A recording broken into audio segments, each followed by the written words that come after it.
proteção, né? Porque todos os predadores estão lá no brejo, mas aqui eles estão protegidos. Só que precisa de haver uma enchente, uma subida da água, né? Chuva, para que essa parede se rompa e depois que os girinos, um dia depois, os girinos possam ir para o corpo principal da água. No dia seguinte, o macho, tá? Ele volta à sua panela de barro lá e fica, ele não vocaliza e fica vigiando, tá? Fica realizando cuidado parental. Porque tem machos folgados, né? Opa, cheguei aqui, já tem a panela pronta, eu vou começar a vocalizar. Se um outro macho começar a vocalizar aqui, esse macho, que provavelmente é o pai, né, dessa desova aqui, expulsa aquele macho invasor. Então, cuidado parental. Tem espécies de anfíbios, né, de anduras, que colocam aqui os seus ovos nas folhas, como vocês já viram naquele vídeo lá da serpente, né, que preda os ovos, né. Então aqui, ó, a folha está sobre a água, à medida que os girinos, né, vão se desenvolvendo, e quando eles eclodem, eles caem na água. Existem espécies que fazem ninho de espumas, né? Ninho de espuma, mas aqui é um ninho de bolhas, né? Antes do ninho de espuma. Vocês estão vendo aqui, ó, esse mais escurinho são os ovos e as bolhas mais claras são bolhas de ar. E o ar atmosférico tem mais oxigênio do que o oxigênio disponível, né, na água, né? Só que essa espécie aqui, o que acontece de tão interessante? Que eles desovam normal na superfície de água e depois o casal mergulha e ficam soltando, né, ar pelas narinas, tá vendo? E aí esse ar então é represado, né, capturado por essa gelatina, né, que existe na desova dos anuros aqui, ó. Aqui já é um ninho de espuma bem elaborada, né? Os pontinhos pretos aqui são os ovos, né? Então esses ovos, essa desova já está sobre a água, não está na água, está sobre. E aí está, e essa espuma, ela é feita, né, com a batida nessa espécie aqui, com a batida dos pés dos machos, tá vendo? Que existe uma gelatina, né? Essa gelatina que está nessa desova aí é formada por albumina, que é também que existe na clara do ovo de galinha. Quando você separa a clara e bate, né? Você está fazendo clara em neve, né? Que é aquela espuma grande, né? É a mesma coisa que os machos estão fazendo aqui. E essa espuma, ela é formada pelo represamento das bolhas de ar, que tem mais oxigênio, né? E você pode também fazer uma desova comunal, como nesses bichos africanos aqui, né? Que a água está aqui embaixo e criam, então tem vários machos, várias fêmeas, estão fazendo um ninho de espuma comunal, e aí a chance de um espermatozoide de um indivíduo fertilizar o óvulo de outra fêmea é muito alta, né? Ou nesse caso aqui, ó, é um comportamento mais elaborado. Então, nessa espécie que os machos vocalizam no interior de floresta, uma altura de 3, 4 metros, as fêmeas, né, elas vão atrás desses machos, né, dessas vocalizações, e quando as fêmeas encontram, né, esses machos, elas tocam no dorso, né, no crânio, na cabeça do macho, tá vendo? Então tem uma fêmea tocando com a mão lá. E aí esse macho pula para baixo. Ele foge da fêmea. Será que ele está fugindo da fêmea? Então está vindo para baixo. O macho veio para baixo. A fêmea tocou, ele veio para baixo. Aí ele vocaliza numa altura mais baixa. E a fêmea toca nele, ele vem para baixo. Mas para a fêmea não achar que ele está fugindo, quando algumas vezes a fêmea toca nele, ele vira para a fêmea, né, tá vendo? E bate a região gular dele no dorso, no crânio da fêmea.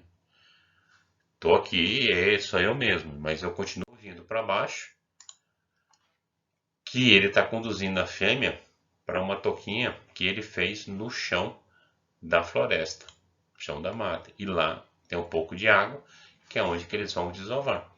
Então ele vocaliza lá em cima, vem descendo, a fêmea vem junto com ele, eles entram nessa toquinha, realizam um amplexo e fazem a desova.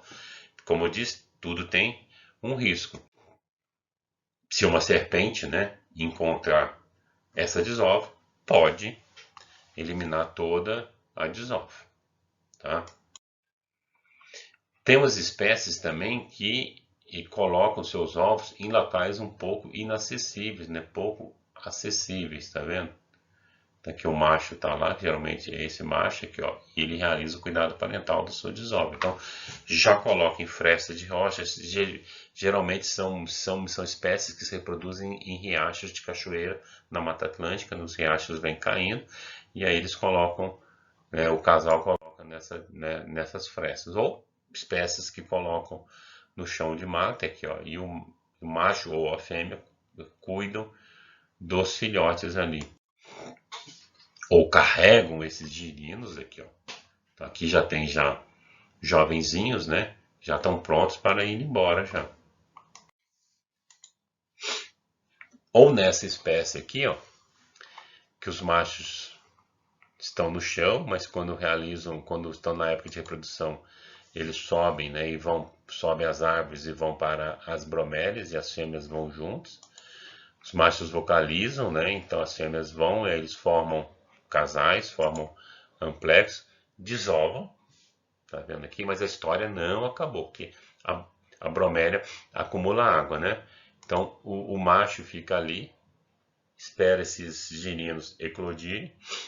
Aqui nós estamos vendo 4 ovos, e aí então o que ele faz? Ele pega 2 desses girinos, deixa 2 aqui, ele sai dessa bromélia, sai dessa árvore, vem para o chão, se desloca, vai para uma outra árvore, sobe, vai para outra bromélia de outra árvore e deixa esses girinos lá. Está fazendo o quê? Ele está dividindo a sua desova. Justamente para quê? Para diminuir a chance de um predador encontrar e matar, né, toda a sua desova, todos os seus descendentes, que agora ele está dividindo em 2 ou 3 lugares. Então a chance de ter um predador que vai encontrar toda a sua desova diminui. Ou, como os machos de frestas lá, eles podem ficar cuidando aqui, né, da desova que foi colocada nas folhas, que está sobre a água, né, que esses girinos então estão aqui, isso aqui já está bem desenvolvido, está quase eclodindo, então eles vão cair na água, tá? Vão completar o ciclo lá na água. Como os peixes também, então, nós temos algumas espécies de anfíbios, né, que os girinos, aqui vocês podem ver, se desenvolvem no trato digestivo aqui, ó, da fêmea, tá vendo? E aí, quando eles estão já com o desenvolvimento totalmente realizado, eles são literalmente vomitados. Aqui, ó, jovenzinho. Então não são colocados na água. Nessa espécie aquática de pipa, né? Aqui nós estamos vendo o casal que realizam essa dança aqui, né? Então aqui, ó, a fêmea solta os óvulos, o macho solta o espermatozoide, e aí no dorso da fêmea há cavidades, existem cavidades que esses ovos vão se desenvolver ali. Então o desenvolvimento dos girinos ocorre nessas fendas, nesses buracos que existem no dorso da fêmea. Cuidado parental bem elaborado nesse caso, bem complexo, né? Nós também temos espécies que colocam seus ovos, poucos ovos, diretamente no chão da mata. Aqui, ó. Poucos ovos, como também essa outra espécie aqui, ó, coloca no chão. E aí, então, há o desenvolvimento dentro dos ovos, então não tem a fase de girino. Tá vendo que o jovenzinho aqui, ó, tá envolto no ovo aqui, então, e aí, então, eles eclodem, tá vendo aqui, ó, já jovenzinho. Então, assim, é aquilo que a gente falou lá atrás, no começo, né, palavra anfíbia, 2 vidas, não funciona, né, para essas espécies aqui, porque eles não têm 2 fases, só tem uma única fase, que é a fase terrestre, né, não tem a fase digerina. E temos esse aqui, os sapos marsupiais, apesar de ser uma perereca, é o sapo marsupial, que está vendo aqui essa bola, aqui essa massa, é um marsúpio, né, onde estão os ovos, a bolsa, né, tipo a bolsa dos cavalos marinhos aqui, ó, aqui, ó, tá vendo aqui a bolsa vazia, a bolsa com os ovos. Então o que a gente viu aqui no caso dos anfíbios é o quê? Aqueles anfíbios, o tradicional, o comum, depositar os ovos na água. E a gente viu aqui uma gradação. Colocar ninho de espuma que está sobre a água, colocar ovos, né, na folha que está sobre a água, até ovos que têm desenvolvimento direto, né, no chão da mata, e até nesse caso aqui que são ovos vivíparos, né, que é a total independência da água, né. Então não tem água nenhuma, tá no corpo materno, tá na bolsa, no marsúpio. Então tem uma gradação que a gente consegue ver assim, uma liberação, uma tendência para a terrestrialidade, né, que a gente consegue perceber analisando os modos reprodutivos dos anuros, né? E aí então, veja só, em termos de processo de seleção sexual, juntando tudo, né, nós temos dois tipos que Darwin definiu: a luta direta entre os machos, competição intrasexual, e a escolha pela fêmea, competição intersexual. Com o passar do tempo, né, os pesquisadores viram dois outros processos: competição espermática e seleção feminina críptica, né, que nós vamos ver aqui ao longo daqui agora. Então, a competição intrasexual, como é que se dá essa luta entre os machos, né? Pode ser uma luta de combate físico entre os, como a gente viu lá, os carneiros que têm chifre, pode ser uma interação, uma briga não direta, indireta, né? Que é pelas vocalizações, né? Então, indivíduos que vocalizam mais, né? Um macho aqui e o outro macho ali. Então eles ficam numa competição acústica para ver quem vocaliza mais, porque quem vocaliza mais vai ter mais sinal acústico audível pela fêmea. Só que lembrando que a vocalização, né, quanto maior a taxa de vocalização, maior o consumo de oxigênio. Então só indivíduos saudáveis que conseguem manter uma taxa de vocalização no nível mais alto. Então as fêmeas podem estar comparando as taxas de vocalizações. Você pode ter uma competição intersexual e já é definido pela hierarquia de dominância, né? Então o que nós temos vendo aqui é babuínos, né? Então quem está no nível mais baixo da hierarquia tem poucas proles. O indivíduo que está lá no nível 1, que é o macaco alfa, tem muito mais prole. Então os machos, né? Eles definem quem são os dominantes, os subordinados, e aí vocês poderiam estar pensando, por que os subordinados não vão embora desse grupo?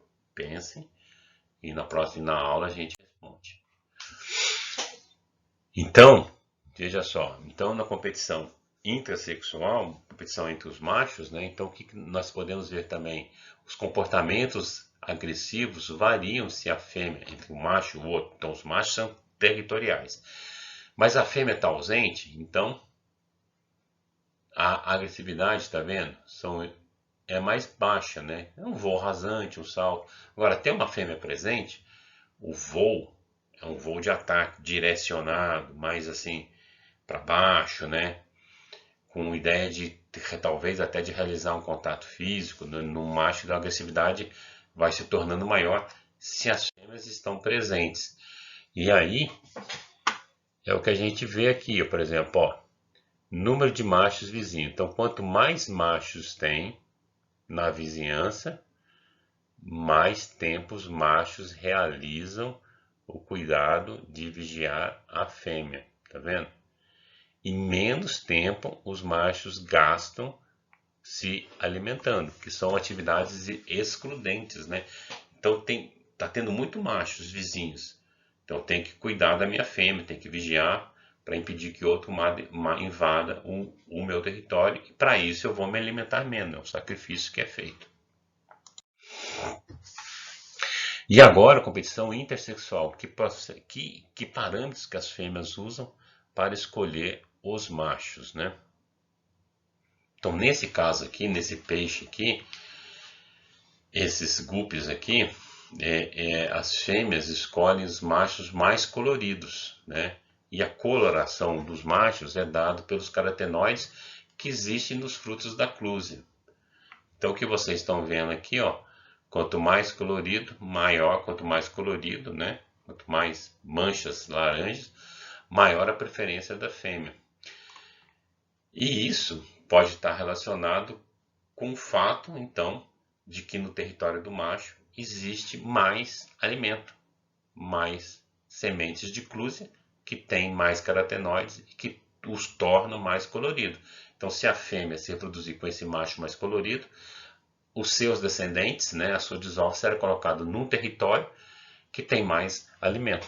Então, é melhor para a sua, né, para a sua descendência. E como que esses processos podem ser determinados ou influenciados, né? Então, o que chama muita atenção nos estudos comportamentais também com animais é a criatividade, né? Então, no caso aqui, ó, os pesquisadores colocaram uma fêmea nesse aquário, filmaram tudo, e aqui passava do lado direito um vídeo, né, que tinha um macho que tinha esse lobo bem desenvolvido, que a gente vai chamar de macho que tem espada. E aqui é o macho com espada e o macho sem espada, tá? Então aqui que tinha espada e aqui que não tinha espada. Porque a ideia é ver para qual dos dois lados aqui a fêmea ficaria mais tempo. Então, se ela ficasse mais tempo desse lado com a espada aqui, né, que estava passando o vídeo, né, que estava passando o vídeo com um macho aqui com espada, então ela escolheu o macho que tem esse lobo bem desenvolvido, certo?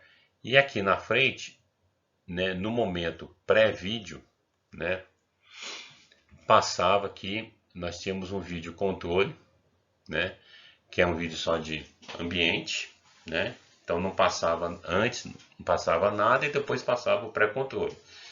Ou então passava um vídeo que tinha o predador, né, dessa espécie. Vamos ver os resultados. Então quando passava o vídeo controle, então antes de passar o vídeo, eles percebiam que as fêmeas ficavam aqui, ó, interação, ou ficavam mais tempo, né? Ou ficavam mais tempo, né, do lado do macho que tem espada, certo? Aqui. Quando eles passavam, né, o vídeo, né, de ambiente, tá vendo? Não mudou, tá vendo? Antes do vídeo passava mais tempo aqui, ó, mais tempo do lado com espada e menos tempo, né, do lado sem espada. Quando passou o vídeo de controle, não mudou. Aí eles iam passar o vídeo do predador. Antes de passar o vídeo do predador aqui, ó, interagia mais com o lado que tinha espada. Mas depois que passou o vídeo do predador, que as fêmeas viam que tinha um possível predador ali, olha só, eles passaram, as fêmeas ficaram mais tempo do lado, né, do vídeo que tinha um macho sem espada. Porque é aquilo que eu falei, né? Lembra lá no início que deixava esse Darwin meio complicado? Então tá chamando atenção. Então esse apêndice aqui chama mais atenção. Chama a atenção da fêmea, mas chama a atenção do macho também. Então se a fêmea viu que tem um predador, mesmo que a escolha dela seja para o macho que tenha espada, e por que ela faz isso? Porque se ele conseguiu sobreviver, chegar à fase adulta, chamando mais a atenção dos predadores, então porque ele é um macho melhor, que ele tem mais força, ele consegue escapar, conseguiu escapar desses predadores. Mas se o predador está ali presente nesse momento, ó, eu não quero morrer. A fêmea pode estar pensando assim. Então eu mudo a minha estratégia, tá vendo? Mudou. Ficou mais do lado do macho que não tem espada. Aquilo que a gente viu também, né, no caso dos anfíbios, né, que aquela relação, quanto maior o comprimento dos machos, aqui, ó, frequências mais graves, tá vendo? Frequência menor. Quanto menor o macho, maior a frequência, vozes mais finas, né? E isso pode estar sendo usado pelas fêmeas, sim. Então, nesse experimento aqui, os pesquisadores sempre colocaram aqui, ó ofertaram vocalizações, né, playback na vocalização média 3.240 e ofertaram vocalizações alternativas. Como é que eles fizeram isso? Então, de uma caixa de som saiu uma vocalização X e da outra caixa de som saiu uma vocalização Y. E aqui nós temos a fêmea aqui, ó. E liberava a fêmea. O que eles viram é que quando, né, saía uma vocalização de 3.240 quanto uma vocalização de 2.960, então vocalização de 3.200 muito maior do que 2.960, muito menor que a de 3.240, que é a média. As fêmeas escolhiam as vocalizações mais baixas, de 2.900. Quando colocavam 2.240 contra 3.170, ou 2.240 contra 3.300 Hz, ou 3.240 contra 3.400, não havia diferença. Então as fêmeas escolhiam tanto vocalizações menores como vocalizações mais baixas, porque talvez a diferença entre essas frequências não eram tão grandes. Né? Aqui demonstra isso. E nesse estudo, que é um estudo clássico, né, muito importante, né, os pesquisadores fizeram um experimento com cantos de duração maiores e cantos de durações menores. Então, caixa de som aqui, ó, essa caixa de som emitia vocalizações curtas, tá vendo? E aqui existiam vocalizações longas. Das 40 fêmeas testadas, 30 escolheram 75% vocalizações maiores e 10 vocalizações menores. Mas os pesquisadores pensaram, ó, elas estão escolhendo vocalizações maiores, mais longas, porque elas estão ouvindo mais essa vocalização. Então eles fizeram a seguinte coisa, tá vendo? A fêmea está aqui e colocaram a caixa de som da qual saíam vocalizações menores, mais próxima da fêmea, então ela está ouvindo mais essa vocalização do que as vocalizações, do que a caixa de som que emitia vocalizações maiores, está mais distante, então ela ouvia menos essas vocalizações, que estava mais distante, né? E mesmo assim, aqui, ó, 38 escolheram vocalizações maiores, então elas preferem vocalizações maiores. E aí os pesquisadores, então, pegaram essas fêmeas, né, e reproduziram parte dos óvulos com machos que emitiam cantos curtos e machos que emitiam cantos longos. E criaram os girinos, mantiveram esses girinos com grande quantidade de alimento ou com pouca quantidade de alimento. E acompanharam esses girinos, né, viram o crescimento, o tempo para metamorfose, a massa, sobrevivência do girino. E eles viram assim, fizeram isso por 2 anos, e quando havia uma diferença significativa, era sempre para girinos cujos pais emitiam cantos mais longos. Então, os girinos de machos que cantavam, né, que emitiam cantos mais longos, tinham um maior crescimento dos girinos, tinham maior massa na metamorfose. E aí eles quiseram fazer também se após a metamorfose, quando eles já estão na vida terrestre, digamos assim, como é que fica? E aí viram também que era crescimento, assim, o crescimento dos indivíduos cujos pais, né, emitiam vocalizações mais longas, eram maiores, né, era mais acelerado. Então, cantos maiores indicam para a fêmea maior saúde. E as fêmeas preferem esses, e isso foi constatado nos experimentos com os girinos, né? Mas o critério pode ser outro, né? No caso das aves aqui, será que o tamanho da cauda influencia? Então aqui nós tínhamos 4 grupos, né? Eles definiram assim, as aves em 4 grupos, todas elas têm com cauda normal, numa estação reprodutiva, e viram aqui quantos ninhos cada um desses grupos tiveram, né? Depois o que eles fizeram? Nesse grupo aqui, ó, eles cortaram a cauda, tá vendo? Ficou uma cauda menor. Nesse grupo pegaram essa cauda e emendaram aqui, ó, nessa cauda, ficou um grupo com machos com cauda maiores. Nesse grupo aqui, rosinha mais claro, não fizeram nada. E nesse grupo aqui eles tiraram e implantaram a mesma cauda. O que nós estamos vendo aqui? Claramente, assim, machos que tiveram redução de cauda tiveram menos filhotes. machos que tiveram uma ampliação de cauda tiveram um sucesso reprodutivo maior. Então é um indicativo de que a cauda é o parâmetro, mas não deve ser o único. Por quê? Porque não, vocês estão vendo que a diferença entre esses dois grupos aqui era pequena, ela ficou maior. E o que foi feito aqui? Não foi o tamanho da cauda, foi só tirar e implantar. Então, a cauda perdeu mobilidade, provavelmente. E essa mobilidade da cauda não é só o tamanho, deve ser um parâmetro também que deve estar sendo observado pelas fêmeas também. Esse slide vocês já viram, né? Então, que é na comunicação, né? Então, os machos aqui constroem ninhos, enfeitam a frente aqui.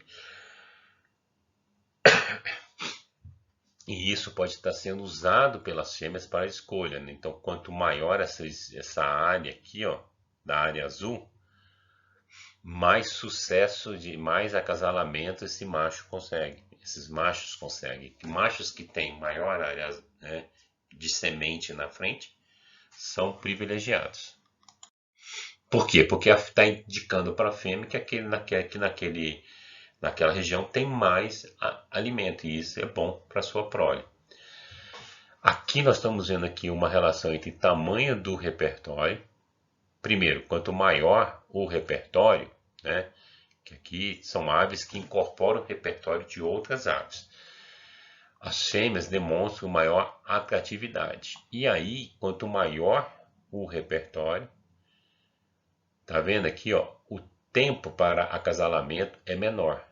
Quem tem pouco cantos no seu, vocalizações no seu repertório, demora mais tempo. Então, quem vocaliza mais tipos diferentes, de diferentes tipos de vocalizações, se acasalam primeiro. E isso está sinalizando que é um macho melhor. E por que é um macho melhor? Por quê? Pode ser por duas coisas. Pode ser assim, que aquele macho é um macho mais velho, que viveu mais tempo e teve mais tempo para aprender mais vocalizações. E se ele viveu mais, é porque ele conseguiu escapar dos seus predadores. Então ele tem condições de fugir, né, dos seus predadores, então é um macho melhor. Ou então ele não é um macho mais velho, mas ele vive num território que vivem outras espécies de aves. Por quê? Porque aquele território tem mais abrigo, locais de abrigo, mais alimentação, e então ele conseguiu aprender muito mais do que o outro que vive num território, que é o território pior, que tem poucos locais de abrigo ou poucas fontes alimentares, né? Então as fêmeas aí nesse caso também serão, a sua descendência será beneficiada, que será colocada num local, num território que tem mais alimentos, né? E o famoso pavão, né, que tem os ocelos, né, que também o que? Quanto maior ocelos, maior número de cópula, tá vendo aqui? E aí, quanto maior a área média, né, medida desses ocelos aqui, ó, maior sobrevivência dos filhotes a cada 2 anos. E aí, para completar, quanto maior o número de ocelos, menor concentração de heterófilos no sangue. Heterófilos é um glóbulo branco, né, relacionado com infecção, com doença. Então veja só, eles viram antes, quanto maior ocelos, mais copas, quanto maior a área de ocelos, 2 anos após os filhotes sobreviviam mais, e quanto mais ocelos, cauda maior, mais ocelos, né, essa cauda é um peso, menos glóbulos brancos, porque são indivíduos mais saudáveis. Será que a fêmea... Não, está pensando nisso daí, mas são indicativos, né? Indicativos que a fêmea vai utilizando, né, para fazer a sua escolha. E o parâmetro pode ser até algo estranho, né? Porque, veja só, nessa espécie aqui, nós também já vimos isso também, o macho não tem essa pena branca, mas os pesquisadores colocaram essa pena branca. Então, olha só, a percentagem de fêmeas que foram atraídas por esses machos de pena branca é infinitamente muito maior, 3 vezes maior do que o macho normal da espécie. eles colocaram também uma pena vermelha e uma pena verde. Não atraiu muito. Mas é estranho porque essa pena não existia, né? E eles colocaram. E qual que é a explicação? Porque esses machos enfeitam o seu ninho, né, com objetos brancos. E aí, se esse macho está carregando um objeto branco na sua cabeça, né, deve ter muitos objetos brancos no seu ninho. Aí é uma preferência, fica muito, muito maior mesmo, né? E aqui nós estamos vendo a tal de competição de espermatozoide, tá vendo? De esperma. Que é uma coisa que Darwin não viu, os pesquisadores viram a partir da década de 50 e 60. Então, nesse caso desse peixe aqui, ó, eles colocaram aqui, ó, o casal colocou, depositou a sua desova, e aí o machinho vai lá, um outro macho, e joga os seus espermatozoides. Consegue, quem sabe ele consegue fertilizar alguns ovos. Ou então o casal está aqui, esse machinho está aqui, ele fica jogando liberando seus espermatozoides também. Ou então ele vai no meio dos dois mesmo, e aí joga os seus espermatozoides. Então é uma competição de espermatozoide com espermatozoide. Também ocorre também nos anuros, aqui ó, uma fêmea com dois machos. Nesse caso aqui, ó, nós temos um casal dessa rã aqui, ó, e 1, 2, 3, 4, 5, 6, 7 machos solitários.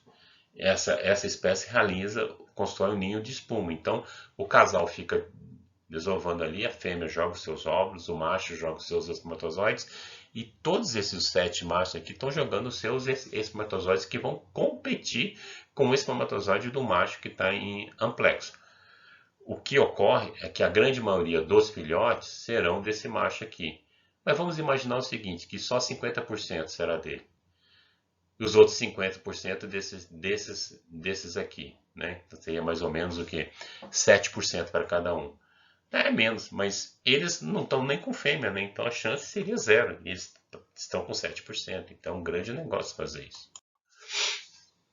E aí, então, os machos ficam patrulhando as fêmeas para evitar, né, que se realmente, se essa fêmea de repente copulou com outro macho, no caso das aves, aí eles ficam patrulhando para tentar remover o espermatozoide, né? E isso ocorre também, né, na espécie humana, né? Então, nesse estudo aqui, ó, de 2004, eles constataram algumas coisas, né, de que fizeram algumas observações que o pênis humano também é capaz de remover espermatozoides de cópulas anteriores. Mas aí, só lembrando que o espermatozoide não sobrevive muito tempo no corpo feminino, 2 a 3 dias, né? Então, tem que haver cópulas sucessivas nesse caso, tá? Mas é possível de haver uma competição de espermatozoide, inclusive na espécie humana. E a fêmea, né, realizar a seleção crítica não é tão comum. No caso dos vertebrados, é mais comum assim, fertilizar, se copular com outro macho depois, né, terminar a cópula prematuramente, né, não transportar espermatozoide. Lembrar naquela matilha de cachorro, né, que aí você tem uma fêmea com vários cachorros, vários machos, né, que aí o casal fica preso, porque o pênis do macho incha, justamente para evitar o quê? Que se ele saísse logo, se outro macho cachorro, outro cachorro fertilizasse, copulasse com aquela fêmea, ia tirar, ter a competição de espermatozoides, né, ia tirar, né. Agora pode ser que a fêmea interrompa essa cópula e vai copular com outro, então ela está fazendo uma escolha críptica, né. E aí nós chegamos, então hoje nós temos, ao invés de 2 processos de seleção natural, que é a competição intersexual e intersexual, que ocorre antes do início da cópula, nós temos também a competição espermática e a seleção feminina crítica, que ocorre depois da cópula. Tá? Então, os 4 processos. E aí, já finalizando, né? Voltando àquela dúvida inicial de Darwin, né? Quando ele via assim, essa mariposa aqui, né? Ou um próprio bem-te-vi, que tem um bico longo, né? A folha também, a flor também é longa, então obviamente houve uma evolução aqui para pegar o néctar e, né, pegar o mel aqui, né, o líquido, o néctar, e pegar o pólen, né? Então uma evolução. Ele conseguia entender essa seleção desses caracteres, como nós estamos vendo aqui esse grilo aqui que tem as asas parecidas com folhas, tá vendo? Tá camuflando o bicho, então tá aumentando a sobrevivência, ele vai ser menos encontrado pelos predadores. Mas e isso aqui?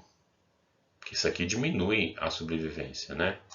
Então ele não conseguia entender essas características exuberantes. E aí que ele propôs a seleção sexual. Mas seleção sexual e seleção natural estão em conflito? Então aqui foi feito um experimento, né, com esses guppies, né, Ender, um pesquisador famoso. Então vocês estão vendo assim que o conjunto de peixes aqui, ó, sempre foi o mesmo. Então tinha peixes que tinham manchas pequenas e manchas pretas bem evidentes, né?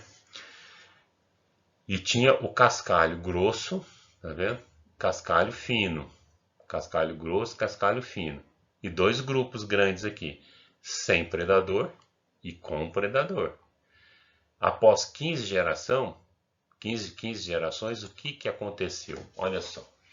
Quando não tinha predador e o cascalho era grosso, foram selecionados, tá vendo? Peixes com manchas pequenas, que constatavam, ficavam mais evidentes, né? Mais diferentes do substrato. E aqui o cascalho era fino. Foram selecionados o que? Peixes, né, que tinham manchas pretas maiores, né, então ficava mais visível. E nesse outro conjunto aqui, que tinha o predador, olha só, cascalho grosso, foram selecionados peixes que tinham manchas pretas maiores, então que se camuflavam.